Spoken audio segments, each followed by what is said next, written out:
وطائفة أخرى خالفوا والعياذ بالله منهج الصحابة رضي الله عنهم، وطعنوا في سنة رسول الله صلى الله عليه وسلم، وأصبح عندهم من المذهبية والطائفية والحزبية والعصبية ما يفت في عضد الأمة الإسلامية.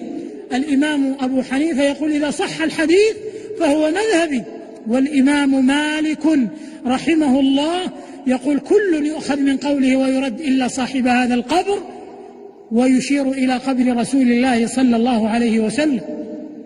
والإمام الشافعي رحمه الله يقول إذا أتاكم من قولي أو من مذهبي ما يخالف كتاب الله وسنة رسوله عليه الصلاة والسلام فخذوا بكتاب الله وسنة رسوله صلى الله عليه وسلم واضربوا بقولي عرض الحائط.